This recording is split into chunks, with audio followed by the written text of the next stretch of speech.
नमस्कार, मैं हूं आपके साथ रंजना श्रीवास्तव। स्वागत है आपका अपने उत्तराखंड में। आइए बुलेटिन का आगाज करेंगे। उत्तराखंड में खेल और साहसिक पर्यटन को बढ़ावा देने की दिशा में एक नई और ऊर्जावान पहल देखने को मिली, जब मुख्यमंत्री पुष्कर सिंह धामी ने नीति एक्सट्रीम अल्ट्रा काउंटडाउन रन को हरी झंडी दिखाकर रवाना किया। आयोजन का सबसे खास पल तब आया जब मुख्यमंत्री खुद युवाओं का उत्साह बढ़ाने के लिए ट्रैक पर उतर गए और धावकों के साथ दौड़ लगाई।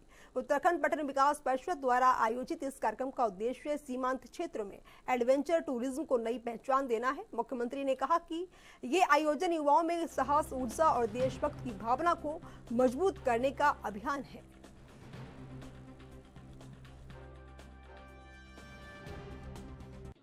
साथियों, ये नीति एक्सट्रीम अल्ट्रा रन एक आयोजन मात्र नहीं है, बल्कि ये हमारे सीमांत क्षेत्रों में नई ऊर्जा, नए अवसर और नए विश्वास को जागृत करने का अभियान है।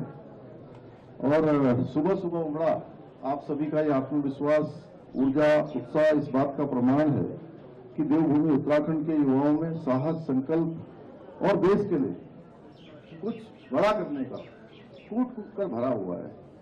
पिछले वर्ष आप सबको याद होगा कि हाई एल्टीट्यूड मैराथन जो आदि कैलाश क्षेत्र में हुई थी, और उसका व्यापक पैमाने पर उसका असर इस वर्ष दिखाई दे रहा है। और लगभग 20 दिनों में जहां पूरे साल भर 1000-2000 लोग आया करते थे, इस वर्ष पहले 20 दिन की यात्रा। मुख्यमंत्री पुष्कर सिंह धामी ने सड़कों पर नमाज को लेकर बड़ा बयान दिया है। इस दौरान उन्होंने कहा कि देवभूमि उत्तराखंड में सार्वजनिक सड़कों को धार्मिक गतिविधियों का माध्यम नहीं बनने दिया जाएगा। मुख्यमंत्री ने कहा कि नमाज तय स्थानों पर ही पढ़ी जानी चाहिए, साथ ही किसी को भी व्यवस्था बाधित करने का कोई अधिकार नहीं है।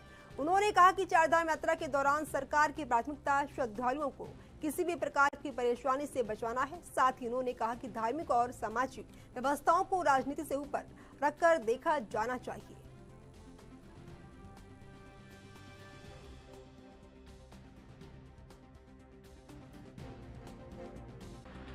रहा था कि कांग्रेस के एक बड़े नेता कह रहे थे कि सड़कों पर नमाज पढ़ने देना चाहिए। हमने कहा कि नमाज पढ़ने का जो स्थान है, नमाज वहीं पर होनी चाहिए। ये व्यवस्था है, इस व्यवस्था को बिगाड़ने का किसी को कोई भी अधिकार नहीं है।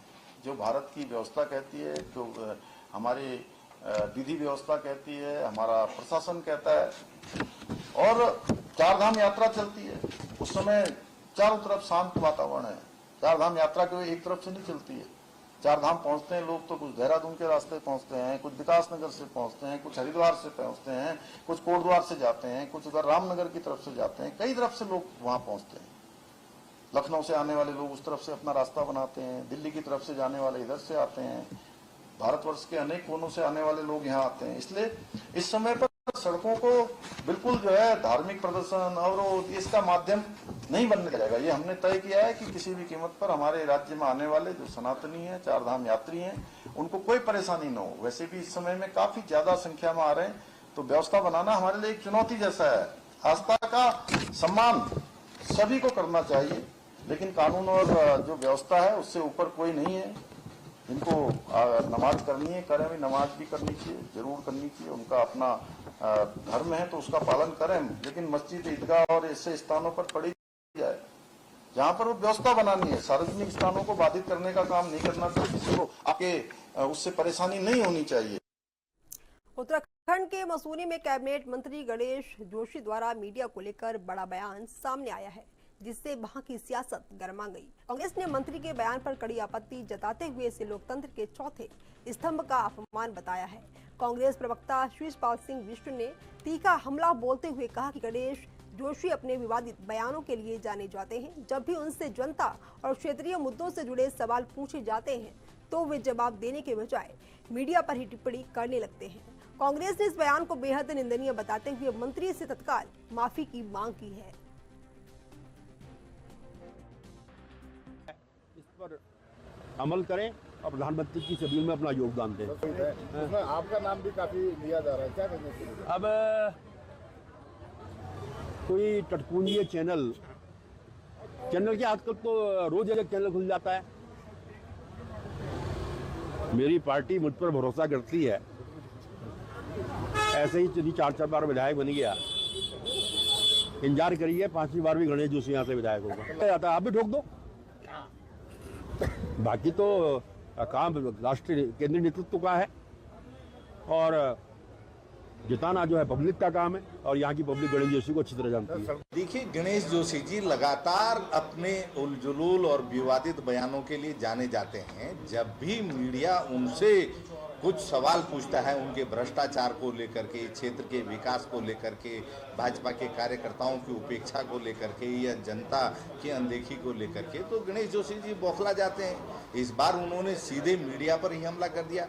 उन्होंने कुछ चैनलों को जो है टटपूंजिया तक कह दिया। आप बताइए, तो इससे गणेश जोशी की जो दूषित मानसिकता है वही परिलक्षित होती है कि वो कितनी छोटी सोच के व्यक्ति हैं कि मीडिया के सवालों का भी वो सामना नहीं कर पा रहे हैं और उनको सही जवाब नहीं दे पा रहे हैं और बौखला करके मीडिया का अपमान करने का काम कर रहे हैं। देश के अंदर हर व्यक्ति जानता है कि जो हमारा मीडिया है वो लोकतंत्र के चौथे स्तंभ के रूप में काम करता है, सच को उजागर करने का काम करता है। अगर मंत्रियों की, विधायकों की, जनप्रतिनिधियों की कोई कमियां हैं तो आईना दिखा करके उनसे उसमें सुधार की अपेक्षा करता है। इसका मतलब ये नहीं कि आप अगर मंत्री के पद में हैं तो आप जो है मीडिया चैनलों को हड़काने का काम करें, उनके लिए आप शब्दों का प्रयोग करें। ये बहुत ही उनका निंदनीय बयान है। निश्चित तौर पर इसके लिए उन्हें मीडिया से माफ़ी मांगनी चाहिए, क्योंकि बेटी बचाओ बेटी पढ़ाओ के सरकारी दावों की पोल हरिद्वार के मंगलौर में खुलकर सामने आई है। यहाँ के राजकीय बालिका इंटर कॉलेज की 2 छात्राओं ने बोर्ड परीक्षा की मेरिट लिस्ट में जगह बनाकर जिले का नाम रोशन किया है, लेकिन विभागीय लापरवाही के चलते इन बेटियों का भविष्य अधर में है। इस छोटे से परिसर में कुल 4 विद्यालय चल रहे हैं, जहाँ महज कुछ कमरों में 111 छात्राएं पढ़ने को मजबूर हैं। स्कूल में ना तो साइंस लैब है और ना ही खेलने का मैदान। महीनों से गणित की टीचर मेडिकल लीव पर है और अधिकारी मौन हुए हैं और सरकारी दावे फेल साबित होते नजर आ रहे हैं।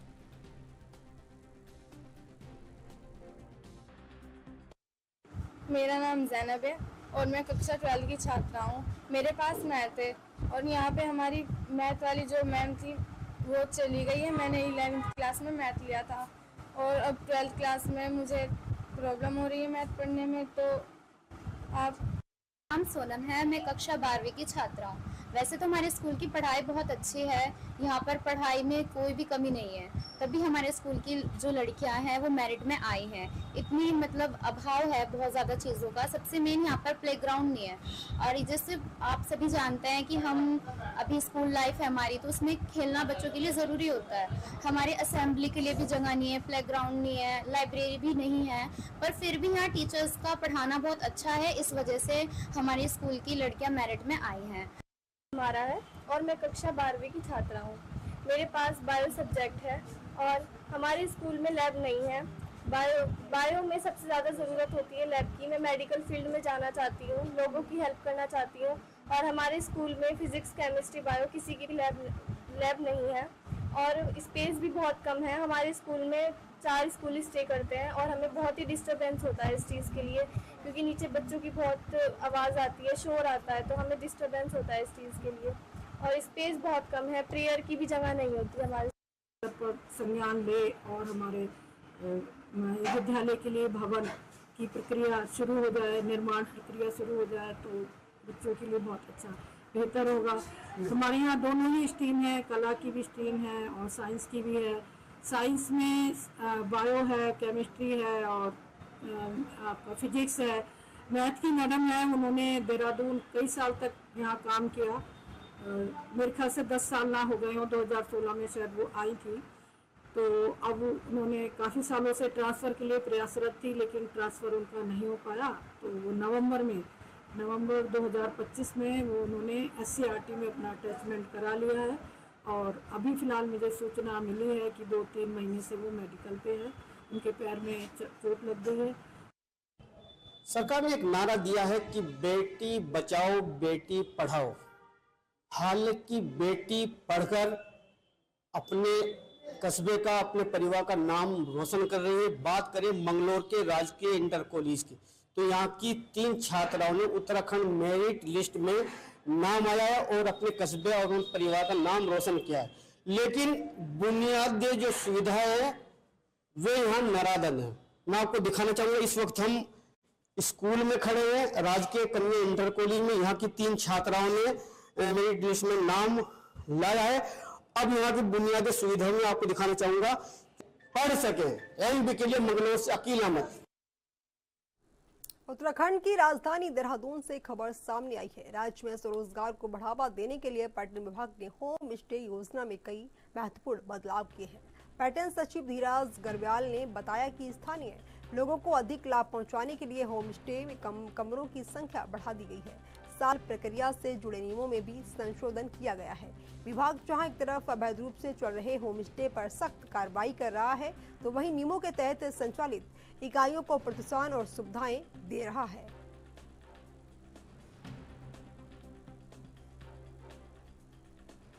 किस तरह की कार्रवाई हो रही है, क्यों हो रही है? नहीं, उसमें देखिए तो होम स्टे में एक तो वो जो अवैध रूप से संचालित कर रहे हैं जिनका रजिस्ट्रेशन नहीं है, और दूसरी चीज एक अच्छी बात क्या है कि होम स्टे के प्रमोशन के लिए अभी कैबिनेट ने हमें परमिशन दी है कि जो होम स्टे में जो संख्या हमारे पहले 6 तक सीमित थी, उसके स्थान पर 8 रूम तक के होम स्टे के लिए लोग अपना रजिस्ट्रेशन वगैरह कर सकते हैं जो यहाँ लोकल्स है।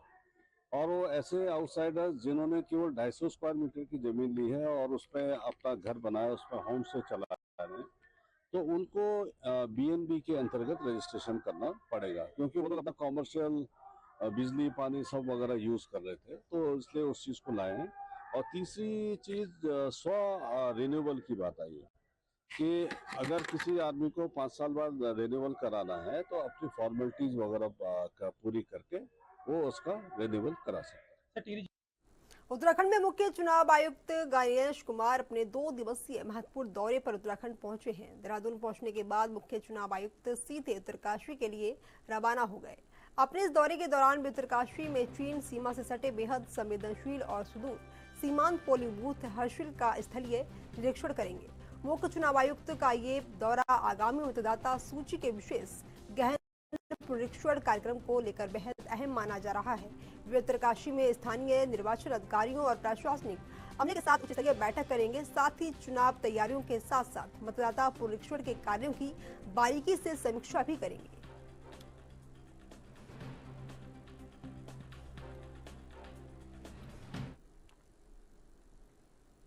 उत्तराखंड की राजधानी देहरादून से खबर सामने आई है, जहां पर 2027 के विधानसभा चुनाव को लेकर सियासी माहौल अभी भी गरमाने लगा है।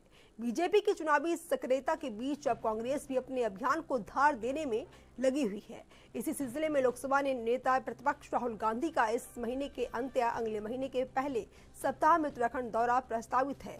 पार्टी सूत्रों के मुताबिक राहुल गांधी गढ़वाल और अल्मोड़ा संसदीय क्षेत्रों में बड़ी जनसभाएं कर सकते हैं। कांग्रेस को उम्मीद है कि इस दौरे से कार्यकर्ताओं में नई ऊर्जा आएगी और पार्टी का चुनावी अभियान मजबूत होगा।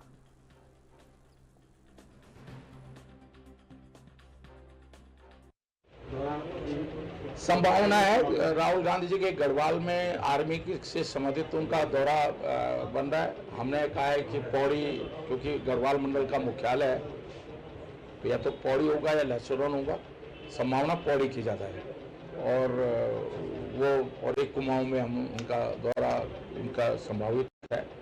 अभी डेट फाइनल नहीं है, लेकिन जैसे अभी तैयारियां चल रही और बहुत जल्दी माननीय राहुल गांधी जी का गढ़वाल और कुमाऊं का एक उत्तराखंड की राजधानी देहरादून से खबर सामने आई है। पेनिसिया अस्पताल में हाल ही में हुए भीषण अग्निकांड के बाद प्रशासन ने एक बड़ी कार्रवाई की है। इस हादसे में आग की चपेट में आने से 60 वर्षीय बुजुर्ग महिला की दर्दनाक मौत हो गई, जबकि कई अन्य लोग झुलस गए हैं। घटना के बाद मृतक के परिजनों की शिकायत पर मुकदमा दर्ज किया गया था। अब पुलिस प्रशासन और स्वास्थ्य विभाग ने संयुक्त कार्रवाई करते हुए अस्पताल को पूरी तरह से सील कर दिया है। फिलहाल मामले को गंभीरता से जांच जारी है। पहले उसी क्रम में आज निर्देश एक कंप्लेंट भी जो है एक मरीज के द्वारा प्राप्त हुई थी, जिसमें उसके द्वारा बताया गया था जिसकी माता की मृत्यु हुई है, तो उनके द्वारा कंप्लेंट भी प्राप्त थी। तो उसी क्रम में आज टीम आई थी, जिसमें मेनली अगर बात करें तो सीएफओ साहब हैं, मैं खुद था और हमारी जो उप जिलाधिकारी की मैडम है वो यहाँ पे उपस्थित हुई थी, अपूर्वा जी। तो हम सब ने और साथ में हमारी और टीम भी थी, हमारे सीएमओ डॉक्टर प्रदीप राणा यहाँ पर उपस्थित हुए थे और हमारी पूरी टीम और सीएफओ साहब की पूरी टीम, सब लोग यहाँ उपस्थित थे। तो यहाँ पे इसको देखा गया, अस्पताल का निरीक्षण किया गया और जो पहले भी टीम के द्वारा निरीक्षण किया था, तो जो प्रथम दृष्टया जो कमियां उसमें जो लगी हैं उसी को आधार मानते हुए और लोगों की, ताकि अगर ये संचालित होता तो इस बात को ध्यान रखते हुए कि लोगों की सुरक्षा को खतरा हो सकता है, मरीजों की जान को खतरा होता है, तो उसी को देखते हुए इनको जो है ये सील करने की जो है सोचा गया कि इसको सील किया जाए। और साथ में जो हमारा क्लिनिकल स्टिमुलेशन एक्ट के अंतर्गत जिनका रजिस्ट्रेशन है मुख्य शिक्षा अधिकारी कार्यालय से, तो उसको भी जो है निरस्त कर दिया गया ताकि संचालन न किया जाए और पूरे कैंपस को भी सील किया जाए ताकि इस तरह की यहाँ पे किसी का आवागमन ना हो, क्योंकि इस तरह की जो घटना यहाँ घटी है तो उसके जो कारण रहे हैं, जब तक वो कारण पता नहीं चल जाते तब तक यहाँ कैंपस में। वक्त हो चला है एक छोटे से ब्रेक।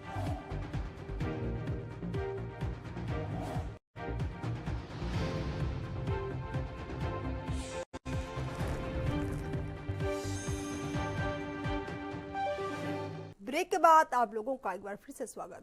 खबरों में आगे बढ़ेंगे। उत्तराखंड में नारकोटिक्स कंट्रोल ब्यूरो यानी एनसीबी के बड़े ऑपरेशन के बाद अब उत्तराखंड का खाद्य सुरक्षा और औषधि प्रशासन भी पूरी तरह सतर्क हो गया है। ड्रग्स नेटवर्क के तार देहरादून के सहसपुर स्थित एक इकाई से जुड़ने के बाद एफडीए ने इस पूरे मामले पर अपनी स्थिति साफ कर दी है। तो वहीं विभाग का कहना है कि जिस ग्रीन हर्बल्स नाम की इकाई का नाम सामने आया है उसका एफडीए के पास कोई भी वैध पंजीकरण या मैन्युफैक्चरिंग लाइसेंस नहीं है। विभाग ने स्पष्ट किया कि इस संदिग्ध फर्म को खाद्य सुरक्षा और औषधि निर्माण के तहत कोई अनुमति नहीं दी थी। इसके साथ ही एफडीए ने जानकारी दी कि बरामद की गई कैप्टागन एक प्रतिबंधित साइकोट्रोपिक ड्रग है जो एनडीपीएस एक्ट के दायरे में आती है। इस खुलासे के बाद अब उत्तराखंड में अवैध रूप से चल रही ऐसी संदिग्ध इकाइयों पर शिकंजा कसने की तैयारी तेज हो गई है। एक्चुअली आप देखेंगे तो ये ड्रग्स जहाँ होता है तो दवाइयाँ समझ दी जाती हैं, वो दवाई नहीं है, वो ड्रग्स है और ड्रग्स भी वो बैन है। और वो ड्रग्स क्योंकि नारकोटिक कंट्रोल ब्यूरो ही उसको देखता है तो वो उन्होंने ही उसको कार्रवाई की है। हमने भी अपने इंस्पेक्टर वहाँ भेजे थे कि वो कुछ अगर इस तरह की दवाइयाँ वहाँ मिलती हैं तो उस पर कार्रवाई करें, लेकिन ऐसा कुछ वहाँ मिला नहीं। और जो ड्रग्स है उन एनसीबी ने अपने उसमें लेकर के उनके खिलाफ मुकदमा दर्ज कर दिया।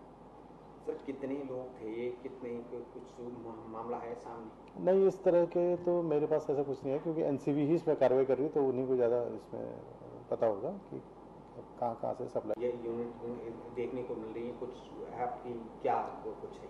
नहीं, अभी आप देखेंगे हमने कुछ विगत 1-2 सालों में लगातार हम कार्रवाई की है और कई लोगों हमने इसमें अरेस्ट किया है जो विदाउट लाइसेंस बना रहे थे। अभी वर्तमान में सभी को कहा गया जो बंद फैक्ट्रीज हैं, जितने भी इंस्पेक्टर वो उनकी भी निगरानी करेंगे कि वहाँ पर कुछ क्रियाकलाप। उत्तराखंड की राजधानी देहरादून से खबर सामने आई है। जमीन धोखाधड़ी के मामले में देहरादून पुलिस को एक बड़ी कामयाबी मिली है। रायपुर थाना पुलिस ने ऑपरेशन प्रहार के तहत 20,000 रुपए के इनामी आरोपी प्रदीप सगलानी और उसके साथी अजय सजबाड़ को गिरफ्तार कर लिया है। आरोप है कि दोनों ने फर्जी दस्तावेजों और कूटरचित अनुबंध के जरिए एक व्यक्ति से 30 लाख रुपए की ठगी की थी। पुलिस के मुताबिक ये आरोपी लोगों को सस्ते दामों पर जमीन का लालच देकर फंसाते थे। मुख्य आरोपी पर पहले से ही कई मुकदमे दर्ज हैं। आज की पीसी जो रखी गई है पिछले कुछ समय से, जैसा आप सभी को विदित है, देहरादून जनपद में भूमि की धोखाधड़ी से संबंधित कई सारे मामले संज्ञान में आए हैं। आप लोगों के भी संज्ञान में आए होंगे, जिसमें कई जो हमारे उत्तराखंड के जो यहाँ के पहाड़ी मूल के लोग हैं, जो खासकर फौजी हैं या आर्मी में विभिन्न पदों पर तैनात हैं, रिटायरमेंट के बाद वो अपनी जितनी भी जमा पूंजी को लेके आते हैं और उनके द्वारा जो उनका निवेश है वो गलत लोगों के हाथों में जाके और उनके कई जो संपत्ति है या उनका जो निवेश है उसको कई लोगों के द्वारा हड़पा जाता है।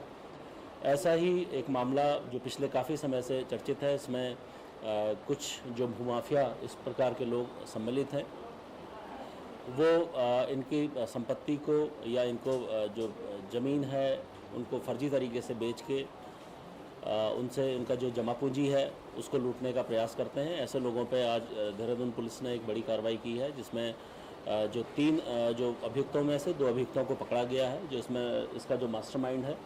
इसमें जो सबसे पहले जो ये है नेहरू कॉलोनी थाने में विक्रम सिंह नाम के एक व्यक्ति द्वारा पुलिस पे कंप्लेंट माह अक्टूबर में कराई गई थी, जिसमें 3 व्यक्तियों द्वारा उन्हें गलत तरीके से ज़मीन दिखा के करीब 30 लाख से ऊपर की धोखाधड़ी की गई थी। और यही ट्रेंड में 2 अन्य एप्लीकेशनें भी हमारे संज्ञान में आई थी, उस पर भी पुलिस के द्वारा अभियोग। उत्तराखंड में आगामी चुनाव को ध्यान में रखते हुए उत्तराखंड बीजेपी महिला मोर्चा ने संगठन को बूथ स्तर तक मजबूत करने के लिए अपनी कमर कस ली है। इसी रणनीति के तहत महिला मोर्चा ने प्रदेश के सभी 19 संगठनात्मक जिलों में प्रभारी और सह प्रभारियों की महत्वपूर्ण नियुक्तियां कर दी हैं। बीजेपी महिला मोर्चा की प्रदेश अध्यक्ष रुचि चौहान भट्ट ने इस फैसले की जानकारी देते हुए कहा कि जिलों के बाद अब जल्द ही मंडल स्तर पर भी प्रभारी और सह प्रभारियों की तैनाती की जाएगी। उन्होंने साफ किया कि संगठन को धरातल पर और अधिक मजबूत करने और कार्यकर्ताओं में नई ऊर्जा फूंकने के लिए पूरी प्रक्रिया लगातार आगे बढ़ाई जा रही है। हमने पूरे हमारे संगठन के 19 जिले हैं, 19 जिलों के हिसाब से प्रभारी और सह प्रभारी की जिम्मेदारी फिक्स करी है। और हमारे कुछ मोर्चों के अपने पदाधिकारीगण हैं, कुछ हमारे सीनियर बहनें हैं जिन्हें हमने इस काम में लगाया है। और एक लंबी लिस्ट है, हम आपको मुहैया करा देंगे कि जैसे मान लो मैं ऋषिकेश की बात करती हूँ, ऋषिकेश में नेहा शर्मा जी प्रभारी हैं और सह प्रभारी हमारी इंदिरा आर्य जी हैं। इसी तरीके से महानगर देहरादून में हमारी प्रदेश उपाध्यक्ष है भावना डोभाल जी, उनके साथ हमारी प्रवक्ता हैं जानकी नौटियाल जी। तो एक लंबी फेरिस्त मतलब है। और प्रभारी और सह प्रभारी इसीलिए नियुक्त किए गए हैं कि अब आगामी चुनावी परिदृश्य तो है ही, लेकिन संगठन का भी अपना ढांचा होता है जिसमें प्रभारी और सह प्रभारियों की एक अपनी योजना और हर जिले को लेकर एक काम करने का तरीका होता है। और हमको भी यहाँ प्रदेश वालों को भी एक एक्स्ट्रा हैंड मिलता है उन लोगों से काम लेने में। तो अभी हमारी प्लानिंग यही है कि हम जल्द से जल्द, अभी प्रभारियों ने हमारा शुरू कर दिया, जैसे पौड़ी की बैठक हमारी चल रही हैं। कल हमारे पौड़ी जिले में रेखा डंगवाल जी हमारी जो वहाँ की प्रभारी हैं, उन्होंने बैठक लेनी शुरू कर दी है सभी मंडलों में। और आज से ऋषिकेश में भी बैठक है, आज नेहा शर्मा जी ऋषिकेश की बैठक लेगी। इसी तरीके से सभी जिलों ने अपनी योजना बैठक शुरू कर। उत्तराखंड के देहरादून में स्वास्थ्य मंत्री सुबोध उनियाल ने सामुदायिक स्वास्थ्य केंद्र रायपुर का औचक निरीक्षण किया। इस दौरान मंत्री ने बिना किसी पूर्व सूचना के अस्पताल पहुंचकर वहां की स्वास्थ्य व्यवस्थाओं की जमीनी के साथ जायजा लिया। इस दौरान उन्होंने पर्चा काउंटर, ओपीडी, इमरजेंसी वार्ड और दवा वितरण केंद्र का बारीकी के साथ जायजा लिया। साथ ही साफ सफाई को लेकर जरूरी दिशा निर्देश भी जारी किए। निरीक्षण के दौरान स्वास्थ्य मंत्री ने अस्पताल में मौजूद मरीजों और उनके तीमारदारों से सीधे बातचीत कर सुविधाओं की जानकारी प्राप्त की। उन्होंने डॉक्टरों को सख्त हिदायत दी कि किसी भी मरीज को बाहर की दवा ना लिखी जाए और सभी जरूरी दवाइयां अस्पताल से ही उपलब्ध कराई जाए। साथ ही उन्होंने अस्पताल की निर्माणाधीन नई बिल्डिंग का भी मुआयना किया और कहा कि इसके तैयार होने से क्षेत्र की जनता को आधुनिक चिकित्सा सुविधाओं का लाभ मिलेगा। नया भवन बनने के बाद नई सुविधाओं के साथ मैं समझता हूं, जो कि हम पे अच्छे डॉक्टर्स हैं, और हमें अनुभवी डॉक्टर्स भी हैं जो सेवानिवृत्ति के बाद भी सेवाएं दे रहे हैं। मतलब इस सबसे फायदा मिलेगा और आम आदमी को ये महसूस होगा कि राज्य की स्वास्थ्य सेवाएं चुस्त दुरुस्त हैं। उत्तराखंड की राजधानी देहरादून से खबर सामने आई है, जहां पर कैबिनेट मंत्री गणेश जोशी ने सरखेत पहुंचकर आपदा प्रभावित क्षेत्र में चल रहे विकास और सुरक्षात्मक कार्यों का स्थलीय निरीक्षण किया। आगामी मानसून को देखते हुए मंत्री ने अधिकारियों को सुरक्षा कार्य प्राथमिकता के आधार पर जल्द पूरा करने के कड़े निर्देश भी जारी किए। उन्होंने मलबे की स्थिति का जायजा लेते हुए चौनेलाइजेशन कार्य तत्काल शुरू करने को कहा, ताकि बरसात में होने वाले नुकसान को कम किया जा सके। इसके साथ ही मंत्री ने इन कार्यों के लिए अपनी विधायक निधि से आर्थिक सहयोग देने की भी घोषणा की।